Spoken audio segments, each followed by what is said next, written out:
Hello, నేను విశ్వేశ్వరరావు. జగనిజం ఏంటి అని అంటే, జైలుకి వెళ్ళి రావడం అనేది కామన్, పోలీస్ కేసులు అనేది వెరీ కామన్. జైలుకి వెళ్ళి రావడం అనేది తప్పు కాదు. వయసులో ఉన్నప్పుడు కేసులు నమోదు కావడం తప్పు కాదు. ఏదో 4-5 కేసులు ఉన్నంత మాత్రాన అతను నేరస్తుడు ఎలా అవుతాడు అనేటువంటిదే జగనిజం అనేది ఇప్పుడు తెలుగుదేశం పార్టీ వాళ్ళు చెప్తూ ఉన్నారు. ఇందుకే ఎందుకు అలాంటివి చెప్తున్నారనంటే, పల్నాడు టూర్కి జగన్మోహన్ రెడ్డి గారు వెళ్ళారు. అక్కడ నాగమల్లేశ్వరరావు అనేటువంటి ఒక కార్యకర్త ఏడాది క్రితం బెట్టింగ్లు కట్టి ఆయన ఆత్మహత్యకు పాల్పడితే ఆయన విగ్రహాన్ని ఆవిష్కరించడానికి వెళ్ళారు 18వ తారీఖు జూన్. ఆ రోజున సింగయ్య అనే అతను జగన్మోహన్ రెడ్డి గారి కాన్వాయ్ కారు కింద పడి ఆయన చనిపోయారు. అలాగే సత్తెనపల్లిలో మరొక యువకుడు కూడా చనిపోయారు. వీళ్ళిద్దరు కాకుండా ఇంకొక అతను అంబులెన్స్లో బ్రెయిన్ డెడ్ అయ్యి వెళ్తూ ఆసుపత్రికి ఈ కాన్వాయ్ కారణంగా లేట్ అయింది 2 hours. అతను కూడా చనిపోయారు, మౌదు అనే అతను. సో ముగ్గురు చావుకి ఆయన పల్నాడు టూర్ కారణమైంది. అయితే సింగయ్యది ఇప్పుడు సీరియస్ అయింది, సింగయ్య చనిపోవడం అనేదాన్ని.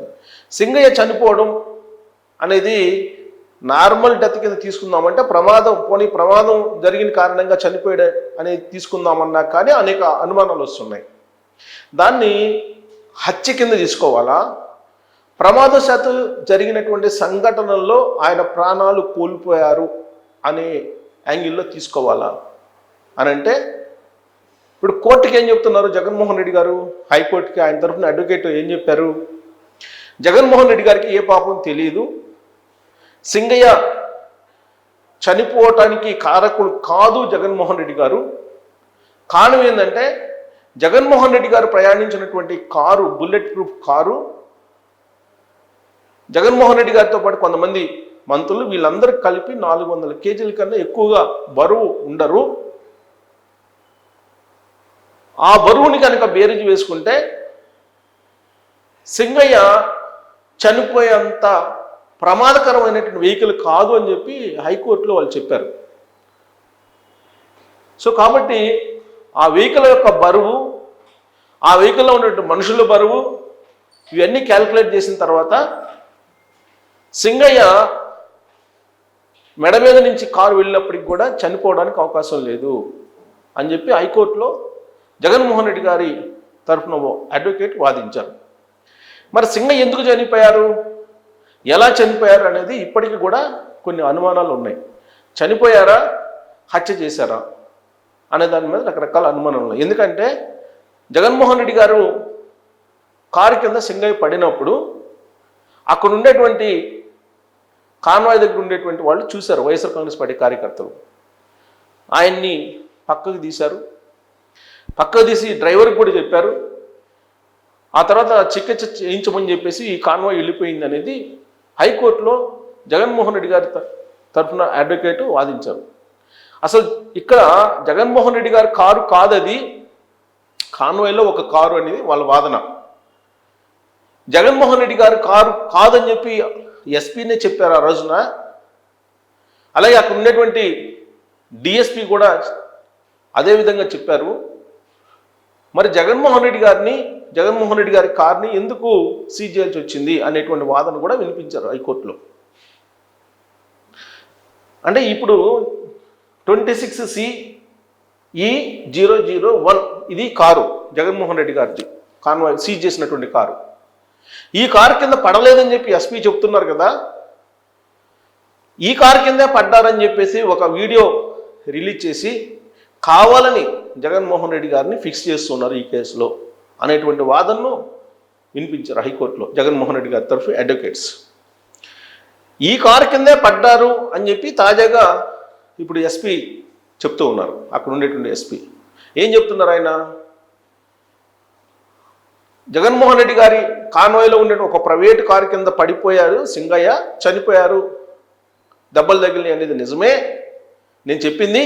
కానీ ఆ తర్వాత స్థానికుల నుంచి వచ్చినటువంటి కొన్ని వీడియోస్, ఇంటెలిజెన్స్ తీసినటువంటి కొన్ని వీడియోస్, ఇవన్నీ చూసిన తర్వాత వాటిని బేరీజ్ వేసుకొని ఆ విజువల్స్ ప్రకారం జగన్మోహన్ రెడ్డి గారి కాన్వాయ్లో ఉండేటువంటి బుల్లెట్ ప్రూఫ్ కార్ 26CE0001 అనేటువంటి నెంబర్ కాదు కిందే పడిపోయారని నిర్ధారించుకున్నాము, అందుకే ఆ కార్ని సీజ్ చేసామని చెప్పి చెప్తున్నారు అదే ఎస్పీ. సో రెండు రకాలుగా ఈ ఎస్పీ చెప్పడం వెనుక ప్రభుత్వం కుట్ర ఉంది అనే వాదనని హైకోర్టులో జగన్మోహన్ రెడ్డి గారి తరఫు అడ్వకేట్ వాదిస్తున్నారు. అందుకే ఇప్పుడు దీని మీద ఒక ప్రత్యేకమైనటువంటి దర్యాప్తు చేయాలనేటువంటిది ప్రభుత్వం నిర్ణయించుకుంది. దీని వెనుక అసలు జగనిజం నడిచింది, ఈ జగనిజం ఏంటో బయట పెట్టాలి అనేది ఇప్పుడున్న ప్రభుత్వం నిర్ధారించుకుంది. వివేకానంద రెడ్డి గారి మర్డర్ కేసు జరిగిన తర్వాత ఏం జరిగింది అనేది ఒకసారి గుర్తు చేసుకుంటే, ఇప్పుడు పల్నాడు పర్యటనలో సింగయ్య చనిపోవడం వెనక కూడా అలాంటి కుట్ర జరిగింది అనేది వినిపిస్తున్నారు. ఎందుకంటే వివేకానంద రెడ్డి గారిని ఎవరు చంపారనేది అందరికీ తెలుసు. సిబిఐ ఇచ్చినటువంటి సబ్మిట్ చేసినటువంటి ఛార్జ్షీట్లో పొందుపరిచినటువంటి అంశాల ప్రకారం ఇప్పుడు సింగయ్య చనిపోవడానికి కూడా తెలుగుదేశం పార్టీ వాళ్ళ మీదనో లేదంటే కొంతమంది మీద వేయడానికి ప్రయత్నం చేస్తున్నారు. దీనికి కొంతమంది పోలీసులు సహకారం అందించారు అనేది ప్రభుత్వం యొక్క అనుమానం. ఈ పోలీసులు కొంతమంది సహకరించినందువల్లే జగన్మోహన్ రెడ్డి గారి బుల్లెట్ ప్రూఫ్ కాన్వాయ్ కింద సింగయ్య చనిపోయి ఉంటే దాన్ని మరొక విధంగా ఫోకస్ చేయడానికి, డైవర్ట్ చేయడానికి కొంతమంది పోలీసులు సహకరించారు. ఇమీడియట్గా ప్రెస్ మీట్ పెట్టి అనౌన్స్ చేయాల్సిన అవసరమే వచ్చింది ఒక ఎస్పీకి. సాధారణంగా ఇలాంటి జరిగినప్పుడు ఎవరు కూడా ప్రమాదం జరిగినప్పుడు వెంటనే దాన్ని అనౌన్స్ చెయ్యరు. కానీ ఏదో జరిగింది, మిస్లీడ్ చేశారు ఆ ఎస్పీని. ఎవరు మిస్లీడ్ చేశారు అనే దాని మీద ఎంక్వైరీ చేయాలి.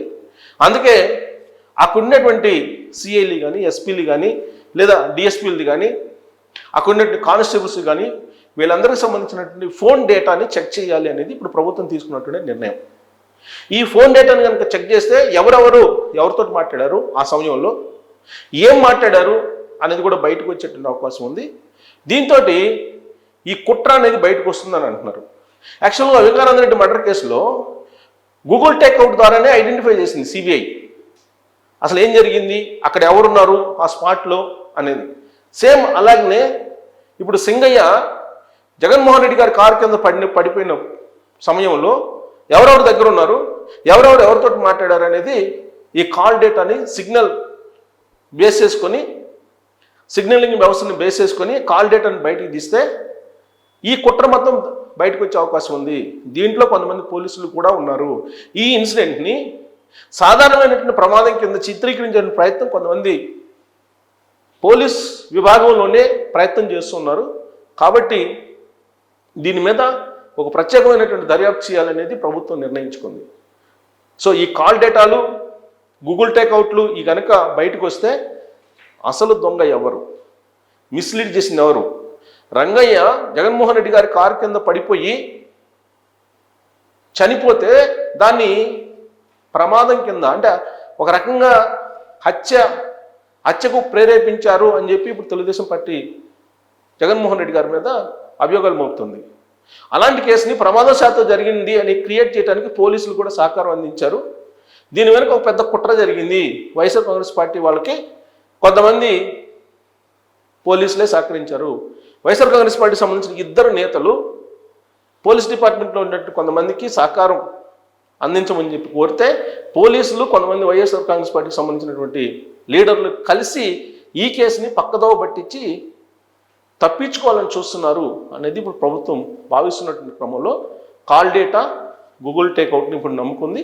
దీని మీద ప్రత్యేకమైనటువంటి ఎంక్వైరీని వేయడం ద్వారా హత్య లేదంటే ప్రమాదవశాత్తు జరిగినటువంటి సంఘటన అనేది తేల్చబోతున్నారు. మరి మీరు ఈ సంఘటన మీద మీ అభిప్రాయం ఏంటనే తెలియజేయచ్చు ట్రోల్స్ రూపంలో. Thank you.